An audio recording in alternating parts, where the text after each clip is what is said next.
Gitnang Luzon Gayon Baler Aurora. Isang kumpanyang Hapones ang nagsimula ng konstruksyon para sa isang cable landing station na nagkakahalaga ng humigit kumulang $15 million o 855 million sa Baler, Aurora. Ayon kay Koji Miyashita, chairman ng Infinivan Inc., ang kanilang punong kumpanya sa Japan ang naglaan ng pondo para sa proyektong ito sa lalawigan ng Aurora.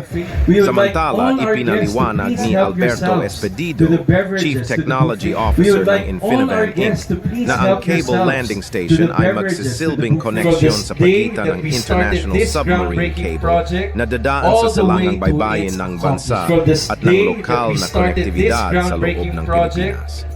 Ayon pa kay Espedido, ang pasilidad ay isang makabagong infrastruktura sa larangan ng telekomunikasyon na magiging pangunahing daanan ng koneksyon ng Pilipinas sa pandaigdigang digital highway.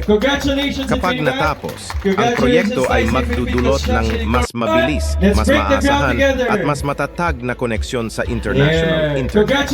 Magbibigay ito ng high capacity at low latency broadband services para sa milyon-milyong Pilipino.